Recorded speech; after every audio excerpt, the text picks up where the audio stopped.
दोस्तों नमस्कार। हैदराबाद के पास एक केमिकल फैक्ट्री में विस्फोट हुआ, 40 से ज्यादा लोगों की जान चली गई। दोस्तों, अब आप ये पूछेंगे कि मैं ये चर्चा क्यों कर रहा हूं। मैं इसलिए कर रहा हूं क्योंकि सिमिलर इंडस्ट्रीज में मेरा काम करने का एक्सपीरियंस रहा है और क्या गलतियां होती हैं और यहां क्या हुआ होगा, इसकी आज हम चर्चा करेंगे। और ये चर्चा इसलिए जरूरी है कि हम में से बहुत सारे लोग, आपके रिश्तेदार, परिवार के लोग, दोस्त लोग, बहुत सारी ऐसी इंडस्ट्रीज में काम करते हैं जहां पे वो हाई टेम्परेचर पे काम करते हैं, हाई प्रेशर पे काम किया जाता होगा, कहीं पे जो कोरोसिव केमिकल्स हैं उनका काम किया जाता होगा, और कहीं ना कहीं डस्ट पार्टिकल्स को लेके भी काफी इश्यूज होते होंगे, जिसको हम ऑक्यूपेशनल हैजार्ड भी बोलते हैं। ऐसी बहुत सारी चीजें हैं जिसको हमें समझना चाहिए। और जैसे कहा जाता है ना दोस्तों, सावधानी हटी, दुर्घटना घटी। यही हुआ है इस हैदराबाद की कंपनी। हम दो चीजों पे चर्चा करेंगे कि ये प्रोडक्ट क्या था, कैसे ये बनाया जाता है, और जो सस्पिशन आ रहा था कि साहब रिएक्टर में ब्लास्ट हुआ होगा, मुझे नहीं लगता। क्यों नहीं लगता वो भी मैं आपको बताऊंगा।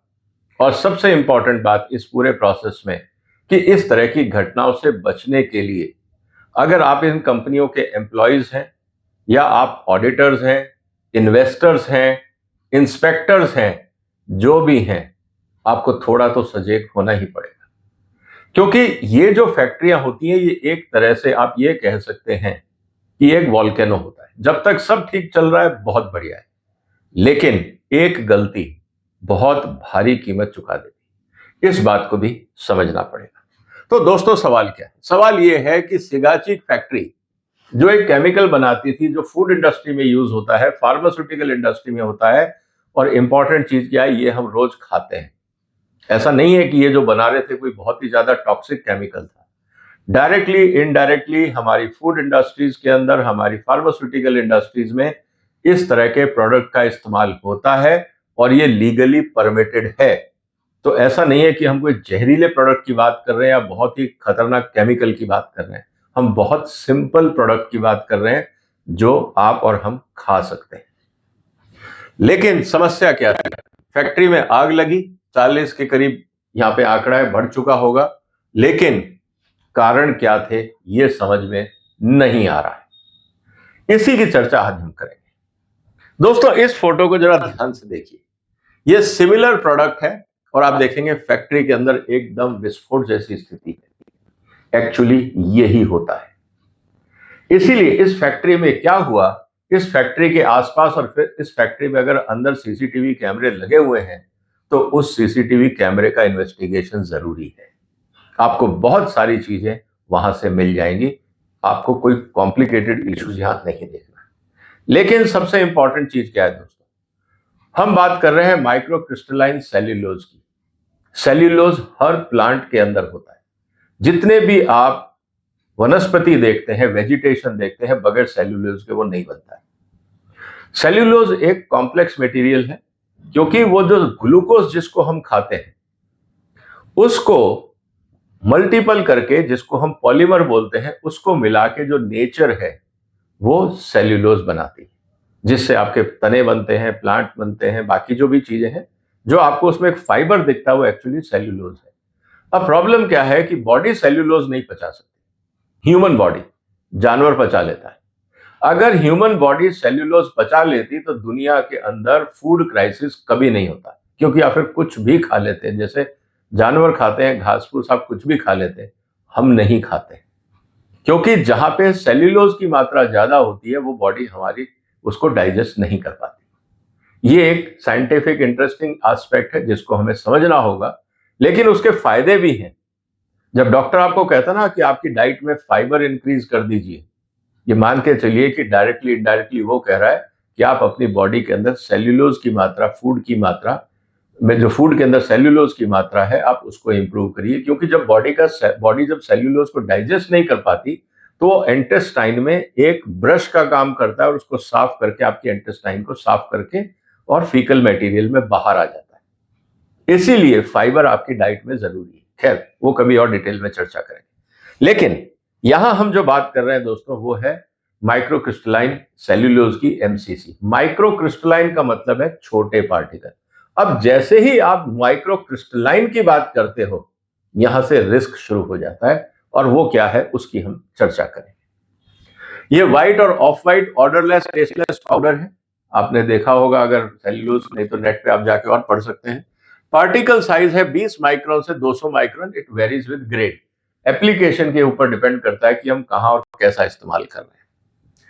मॉइस्चर कंटेंट लेस देन 5, मतलब it is purely dry product है। जैसे मिल्क पाउडर होता है, जैसे दूध का पाउडर होता है, आप समझिए ये वैसा ही है। वहां पे मिल्क प्रोटीन है ज्यादातर, और मिल्क शुगर जिसको लैक्टोज बोलते हैं वो होता है मिल्क प्रोडक्ट में, मिल्क पाउडर में। और यहाँ पे हम बात कर रहे हैं डिग्रेडेड पॉलीमर की, विच इज पॉलीमरिक ग्लूकोज, जिसको हम सेल्यूलोज बोलते हैं। लेकिन यहाँ पे उसको हम एंजाइमेटिकली डायलिसिस मतलब डिग्रेड करके ग्लूकोज नहीं बना रहे हैं, सिर्फ पार्टिकल साइज छोटा कर रहे हैं, और कारण मैंने आपको बताया। अब इसके अंदर कुछ चीजें हैं, मैं ज्यादा टेक्निकल में नहीं जाऊंगा, बोर हो जाएंगे। कंबस्टिबल जो है वो yes it is a fine powder. और जब ये फ्लैश पॉइंट की जब हम बात करते हैं, एज सच कोई फ्लैश पॉइंट नहीं है जैसा लिक्विड्स में होता है या फ्यूल में होता है। लेकिन जब एक बार उसमें आग लगने लगती है, तब ये टेम्परेचर 500 डिग्री तक पहुंचा देता है, क्योंकि इतनी तेजी से उसमें आग जनरेट होती है, रिएक्शंस होते हैं जलने के। It's like a millions of micro explosion, एक हिसाब से आप कह सकते हो। रिएक्टिविटी जनरली स्टेबल है, but may degrade with acid and base और एट हाई हीट। इसीलिए कभी कभी हम ट्रीटमेंट में उसको इस्तेमाल करते हैं। अब एक्सप्लोजन कंसंट्रेशन क्या होता है, इस नंबर को समझिए। 1 मीटर के अंदर अगर 40 ग्राम अगर डस्ट है, तो समझिए कि ये खतरनाक एनवायरनमेंट। ये सिर्फ इसी फैक्ट्री में नहीं, इवन मिल्क पाउडर फैक्ट्रीज में भी ये कहा जाता है। इसीलिए जब हम मिल्क पाउडर फैक्ट्रीज की बात करते हैं, तो हम वहां पे डस्ट कलेक्टर लगाते हैं। वो एक सेफ्टी इक्विपमेंट है, पॉल्यूशन इक्विपमेंट के साथ साथ वो एक सेफ्टी इक्विपमेंट भी है, जिसको बहुत लोग इग्नोर करते हैं और डस्टी एनवायरनमेंट में काम करते हैं। इस फैक्ट्री के अंदर भी डस्ट एक्यूमुलेशन बहुत ज्यादा होता होगा। क्यों मैं कह रहा हूं?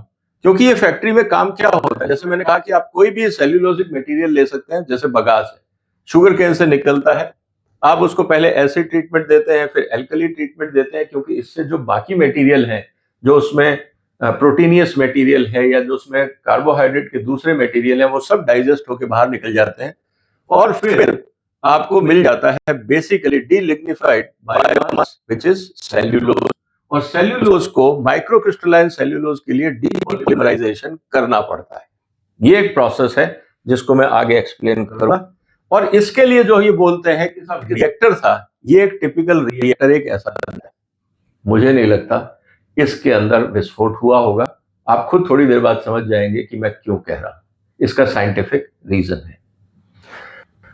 आप अलग अलग तरीके से बना सकते हैं, क्योंकि डिपेंडिंग ऑन द ग्रेड। लेकिन जैसा मैंने आपको बताया, डीलिग्निफाइड रेजिड्यूज, सॉलिड रेजिड्यूज जो भी आपको मिलते हैं, हम उसमें 10% जो सोडियम हाइपोक्लोराइड डालते हैं ताकि उसका कलर हट जाए, और फिर हाइड्रोजन पेरोक्साइड 10% का सॉल्यूशन डालते हैं डीपॉलीमराइजेशन के लिए। यहाँ पे 20%, यहाँ पे 30%, 75 डिग्री पे 2 घंटे तक, यहाँ पे 3 घंटे तक 70 डिग्री पे, और यहाँ 80 डिग्री पे 5 घंटे तक इसको रोटेट किया जाता है उस रिएक्टर के अंदर, और फिर उसको सुखाया जाता है, ग्राइंड करके एमसीसी ये बनाया जाता है।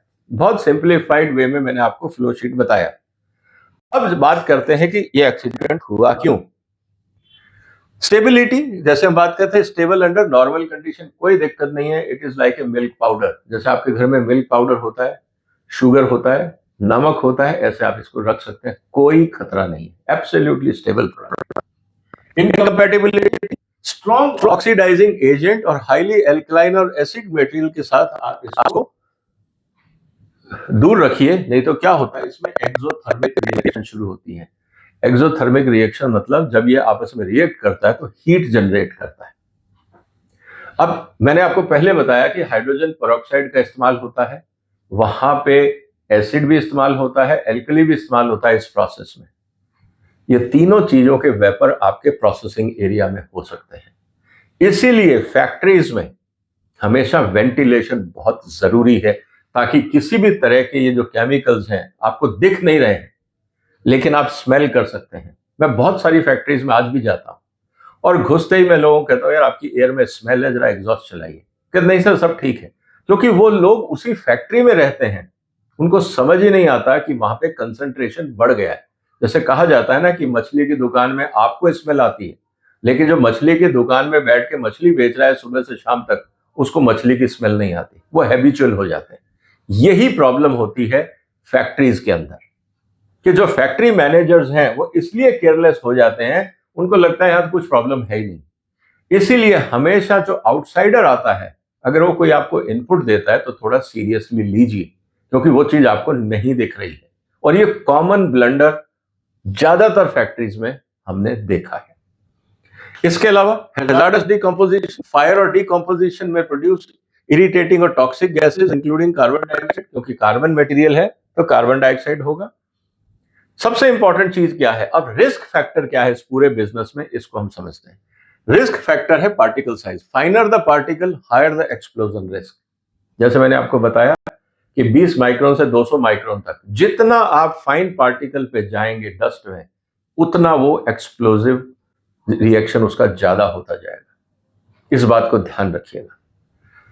Dust concentration in air above a certain threshold, जैसे मैंने आपको वहां बताया था कि करीब 40 ग्राम पर स्क्वायर मीटर अगर डस्ट है तो आप समझिए आप खतरनाक जोन में आ गए। अगर वो ब्लास्ट हुआ, वहां पे स्पार्क भी हुआ या कुछ भी केमिकल रिएक्शन हुआ, या जैसे मैंने कहा ऑक्सीडाइजिंग एजेंट से कभी भी स्पार्क होने में, रिएक्शन शुरू होने में देर नहीं लगती, it can be blast. Humidity, low humidity increases static charge buildup, prevent ventilation, allows dust accumulation and ignition, and lack of housekeeping, settled dust layers can be stirred up when become explosive। कभी कभी क्या होता है, आपने देखा होगा दोस्तों, factory के अंदर आपके घरों में भी डस्ट एक्यूमुलेट हो जाती है। चलो वो तो घर है, आसपास कोई बहुत बड़ी चीज नहीं है, लेकिन फैक्ट्री में दिन भर अगर आप फैक्ट्री चला रहे हो तो उनकी बीम्स के ऊपर, खिड़कियों के ऊपर, दरवाजों के ऊपर, इवन मशीनों के ऊपर, जहां तक आपका हाथ नहीं पहुंच रहा, आप देख नहीं पा रहे हो, ऊपर पूरे जो फ्रेम्स होते हैं रूफ के, उनके ऊपर डस्ट एक्यूमुलेट रहता है। और जिस दिन स्पार्क होता है या छोटा सा एक्सप्लोजन होता है, वो जब सारी डस्ट हिलती है वहां से और जब वो ऊपर से गिरती है, तो इट इज लाइक, जैसे कहते हैं ना, आग में घी का काम करती है। वो पूरी जो कंसंट्रेटेड डस्ट वहां से गिरेगी, वो एक्सप्लोजिव का काम करेगी। ये बात हमें समझनी चाहिए। इसके अलावा थोड़ा हम और आगे चलते हैं रिस्क प्रॉपर्टी को लेके। डस्ट कंप्रेसिबिलिटी, जैसे मैंने आपको बताया कि साहब yes it is a organic dust, जिसकी मैं आपसे चर्चा कर रहा था, कंसंट्रेशन बताया। ऑटो इग्निशन, ये 500 डिग्री तक टेम्परेचर पहुंच जाता है, चाहे वो नीचे से छोटा सा स्पार्क हो, लेकिन जो ऊपर से डस्ट गिर रही है वो इतनी तेजी से रिएक्ट करेगी कि टेम्परेचर एकदम तेजी से बढ़ेगा और 500 तक पहुंच जाएगा। और टिपिकल साइज जो मैंने आपको बताया वो आपके पास है। अब होता क्या है, कहां कहां पे रिस्क है? Raw material transfer, risk of dust cloud बहुत ज्यादा है। रॉ मटेरियल ट्रांसफर का मतलब वहां पे कन्वेयर लगे हुए हैं, उनमें से टपक रहा है, लीक हो रहा है, हवा में वो इकट्ठा होता जा रहा है। कोई सोचा चलो कोई बात नहीं, थोड़ा सा ही तो गिर रहा है, कौन सी महंगी चीज है। वहां पैसे की बात नहीं है, वो ये है कि जब वो डस्ट गिर रहा है उसको प्लग करिए। लेकिन अगर आप उसको प्लग नहीं कर रहे हैं तो आप ये समझिए कि अपने एनवायरनमेंट में डस्ट एक्यूमुलेट कर रहे हैं। You are actually accumulating explosive. आप विस्फोटक इकट्ठा कर रहे हैं। हमारे मैनेजर्स को, मेंटेनेंस मैनेजर्स को ये बात समझ में नहीं आती है। फिर जो आपका सीविंग और मिलिंग एरिया है, जहां पे उसको पीसा जाता है, वहां पे भी मैं क्यों कह रहा हूं, क्योंकि फ्रिक्शन और हॉट सरफेस, जब भी आप किसी चीज को मिलिंग करते हैं तो फ्रिक्शन होता है, टेम्परेचर बढ़ता है। Pneumatic conveying, high electrostatic charges है। कभी कभी आप न्यूमेटिक कन्वेयर से करते हैं, लेकिन अगर उसमें कहीं लीकेज है, मेंटेनेंस प्रॉपर नहीं है, this can be a problem. Packaging and filling area, अगर वहां पे भी जब डस्ट आके फिलिंग लाइन में जाती है, तो अगर वहां पे लीकेज है, ढंग से वहां पे भी पैडिंग नहीं है, तो प्रॉब्लम हो सकती है। स्टोरेज साइलो जनरली नहीं होता है, लेकिन अगर वो भी प्रोडक्शन एरिया में है और इम्प्रॉपर सील्ड है तो दिक्कत हो सकती है। डस्ट कलेक्टर, इसमें बहुत पॉसिबिलिटी है, क्योंकि सारी डस्ट जब एयर सक करती है वो डस्ट कलेक्टर की तरफ जाती है। डस्ट कलेक्टर के अंदर वाइब्रेटर्स भी लगे होते हैं, मोटर्स भी होती है, फैन भी होते हैं। उसमें सक करके डस्ट वहां इकट्ठी की जाती है और क्लीन एयर को बाहर निकाला जाता है। ताकि अंदर डस्ट ना रहे और एनवायरनमेंट में डस्ट ना जाए। डस्ट कलेक्टर बहुत इंपॉर्टेंट मशीन है। लेकिन अगर उसके पंखे में स्पार्क हो गया, अगर उसका वाइब्रेटर जिसके अंदर मोटर्स होती है उसमें स्पार्क हो गया, उनके कनेक्टर्स अगर आपने सही नहीं लगाए, तो वहां तो चारों तरफ कंसंट्रेटेड डस्ट है, और अगर स्पार्क हुआ it will act like a bomb. तो ये इन्वेस्टिगेशन के मुद्दे हैं जिसको हमें समझना होगा। अब सवाल इस बात का है कि हुआ क्या। मेरी जो पॉसिबिलिटी है, जो मैं कह सकता हूं, वो ये कि व्हाट कॉज द एक्सप्लोजन। उसमें सबसे इंपॉर्टेंट बात है, जैसे हमने कहा, कंबस्टिबल डस्ट है और आपका कंसंट्रेशन काफी बढ़ गया होगा। कारण क्या हो सकता है?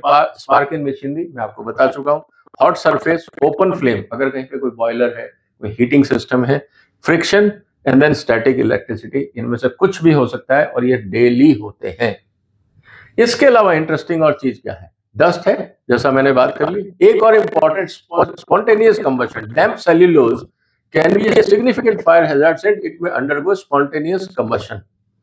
डैम्प सेल्यूलोज, अब वहां पे जब सेल्यूलोज है, क्योंकि माइक्रोक्रिस्टलाइजेशन सेल्यूलोज, तो डैम्प कैसे आया होगा? मैंने आपके लिए एक डेटा और निकाला है। देखिए, जिस दिन एक्सीडेंट हुआ उस दिन और उससे पहले वाले दिन वहां पे बारिश हुई थी, हवा में नमी ज्यादा थी। तो क्या जो सेल्यूलोज है, क्योंकि ये हाइग्रोस्कोपिक है, क्या इसने मॉइस्चर एब्जॉर्ब किया था एनवायरनमेंट से? ये फैक्टर को आपको इग्नोर नहीं करना चाहिए। इसीलिए अगर आप देखें तो वहां पे ये उस एरिया का है, पतनचेरू जहां पे फैक्ट्री है, ये वहां का वेदर सिचुएशन है। तो अगर आप 30 जून 1 जुलाई का सिचुएशन देखते हैं, उस दिन बारिश हुई थी, तो हवा में नमी थी। इस बात को आपको समझना होगा। ह्यूमिडिटी वाज मोर देन 63 जब भी ये रीडिंग ली होगी, और ओवरऑल मॉइस्चर ज्यादा था। इस बात को हमें समझना होगा। फिर एनक्लोज्ड स्पेस है, क्योंकि फैक्ट्री में शटरिंग हुई होगी। If dust accumulates in the enclosed area and gets ignited, the pressure build up and cause a violent explosion। तभी तो भयंकर विस्फोट हुआ। आपने देखा शुरू की स्लाइड में कि किस तरह से पूरी बिल्डिंग ध्वस्त हो गई। तो एक्सप्लोजन अंदर हुआ। अगर सिर्फ रिएक्टर में होता तो पूरी बिल्डिंग पर असर नहीं होता, क्योंकि रिएक्टर का अलग वे ऑफ वर्किंग है। डस्ट के कारण ये एक्सप्लोजन है, रिएक्शन के कारण एक्सप्लोजन नहीं है। और जैसे ही छोटा भी अगर किसी कॉर्नर में एक्सप्लोजन हुआ होगा, primary explosion can distribute more settle dust and change into a creating a secondary more powerful explosion। जैसे मैंने कहा कि जैसे ही वहां पे छोटा ब्लास्ट हुआ होगा, तो आसपास जितनी भी मशीनों पे डस्ट चिपकी हुई होगी, वो इस ब्लास्ट से हिल के गिरी होगी, तो एनवायरनमेंट में पूरा डस्ट इकट्ठा हो गया होगा। और जैसे ही डस्ट इकट्ठा हुआ होगा, it lead to a bigger challenge. तो कंट्रोल क्या है? आपको सबसे पहले डस्ट कलेक्टर को हमेशा ध्यान रखना है, क्योंकि वहां पे जितनी भी, और ये अगर आप ध्यान से देखें तो ATX ये यूरोपियन स्टैंडर्ड है। इसके डस्ट कलेक्टर्स हम लोग सस्ते के चक्कर में पूरा थ्रूपुट नहीं रखते हैं। घरों में जैसे चिमनी होती है, हम लोग चिमनी लगा देते हैं, घरों में एग्जॉस्ट लगाते हैं, लेकिन उसके बाद भी हम कहते हैं यार स्मेल नहीं जा रही, क्योंकि हमने उसकी जो एयर थ्रूपुट रेशियो है, हम उसको कैलिब्रेट नहीं करते। इसको भी समझना होगा। तो कहने का मतलब क्या है कि आपको डस्ट कलेक्टर पे ध्यान देना है, कंटेनमेंट करना है। कहीं पे भी आपके अगर मूवमेंट हो रहा है और कहीं से भी आपके कन्वेइंग सिस्टम में डस्ट गिर रही है, उसको रोकिए। अगर वो आपकी फैक्ट्री, सूनर और लेटर वो प्रॉब्लम करेगी। एक तो हाइजीन एरिया खराब हो रहा है, दूसरा it is adding to risk. Third, explosion protection, मतलब आपकी वेंटिंग बहुत बराबर होनी चाहिए, एग्जॉस्ट बराबर होना चाहिए, ताकि वहां पे किसी भी तरह का केमिकल एक्यूमुलेशन ना हो, किसी भी तरह की वहां पे फ्लेम्स ना हो, और किसी भी तरह का आपका जो भी इकोसिस्टम है वहां पे अनइवन कंसंट्रेशन ना हो। दूसरा तरीका यह है कि आप एक बड़ा हॉल ना बनाकर आप उसके अंदर पार्टीशन कर दीजिए। कोई बहुत महंगी चीज नहीं है। आप पार्टीशन के लिए कोई जरूरी नहीं है कि आपको हैवी स्ट्रक्चरिंग करना है। आप लकड़ी से भी कर सकते हैं। आप आज की तारीख में बहुत सारे इनर्ट मटेरियल आ रहे हैं, एपीसी शीट्स जैसे, आप उनसे भी कर सकते हैं। पर्पस ये है कि अगर एक एरिया में डस्ट एक्यूमुलेट हो रहा है तो पूरी फैक्ट्री में ना फैले, और सिर्फ उसी एरिया को आपको वेंटिलेट बराबर करना है, नहीं तो पूरी फैक्ट्री का एयर आपको चेंज करना पड़ेगा। That becomes a huge cost, और इसीलिए लोग मेंटेनेंस नहीं करते हैं और प्रॉपर सेफ्टी की जो फीचर्स हैं वो इनकॉर्पोरेट नहीं करते हैं। ये एक कामचोरी फैक्ट्रीज डिजाइनिंग में मैंने देखी है। इसके अलावा ग्राउंडिंग एंड बॉन्डिंग, जितने भी इलेक्ट्रिकल इक्विपमेंट्स हैं, क्योंकि स्टैटिक चार्ज हो जाता है, मशीनें चलती हैं, हर तरह का मटेरियल है, स्टैटिक चार्ज कॉमन चीज है, ग्राउंडिंग बहुत प्रॉपर होनी चाहिए। इसीलिए जो इंपॉर्टेंट चीजें हैं, जैसा मैंने शुरू में भी कहा था कि आप सीसीटीवी के ऊपर फोकस करिए। अगर सीसीटीवी पे आप देखेंगे तो आपको बहुत सारी चीजें समझ में आएंगी कि ब्लास्ट बिल्डिंग के किस एरिया से निकला, किस तरह से निकला, क्या फ्लेम थी, उससे पहले क्या हुआ। अगर उसका माइक्रो एनालिसिस करेंगे आपको बहुत सारे कॉज समझ में आ जाएंगे कि एक्चुअली हुआ क्या था। ये इंपॉर्टेंट चीज है, रिस्क मैनेजमेंट में चीजें हमें सीखनी चाहिए। तो जो आपका स्टोर एरिया है, वहां पे ट्रांसफर एरिया मतलब कन्वेइंग सिस्टम्स, प्रोसेसिंग एरियाज और पैकेजिंग एरिया कहीं पे भी हो सकता है। और सबसे इंपॉर्टेंट चीज है जहां पे डस्ट एक्यूमुलेशन होता है, dry powder handling, empty bags and cleaning operations. हम घरों में देखते हैं ना, झाड़ू, आपने देखा होगा म्युनिसिपैलिटी के झाड़ू वाले क्या करते हैं, झाड़ू लगाते हैं और पूरे एरिया में डस्ट एक्यूमुलेट हो जाती है। ये प्रॉब्लम है। हम लोग डस्ट को हैजार्ड नहीं मानते हैं। हम सिर्फ जब वो पॉल्यूशन की बात आती है, कि व्हीकल पॉल्यूशन की बात आती है दिल्ली में, तब हम कहते हैं डस्ट बढ़ गया, कंस्ट्रक्शन रोक देते हैं। लेकिन हम डे टू डे जो डस्ट क्रिएट होती है, हम उस पर ध्यान नहीं देते। इसको भी हमें समझना होगा। तो दोस्तों, आज का ये डिस्कशन कोई ज्यादा एंटरटेनिंग नहीं था, इकोनॉमिक इश्यूज नहीं थे, एक टेक्निकल इशू था। पर्पस बहुत सिंपल था। इस वीडियो को आप शेयर करिए, ज्यादा से ज्यादा लोग प्रिवेंटिव मेंटेनेंस पे ध्यान दें, रिस्क मैनेजमेंट पे ध्यान दें, सेफ्टी पे ध्यान दें, ताकि इस तरह की घटनाएं ना हो। अगर इससे संबंधित कोई सवाल है, आपकी कोई फैक्ट्री है, आपके दोस्त की कोई फैक्ट्री है जहां पे आपको लगता है कि रिस्क इशू हो सकता है, हमें क्या करना चाहिए, कमेंट बॉक्स में आप लिखिए। जो जानकारी मेरे पास होगी मैं निश्चित रूप से आपके साथ शेयर करूंगा, और उम्मीद करता हूं कि आप और आपके जो व्यापार है, कंपनियां हैं, फैक्ट्रियां हैं, वो सुरक्षित रहें। इस वीडियो को शेयर करिए, चैनल को सपोर्ट करिए, सब्सक्राइब करिए। फिर मुलाकात होगी एक और महत्वपूर्ण मुद्दे के साथ। तब तक अपना ध्यान रखिएगा। फिलहाल वंदे मातरम।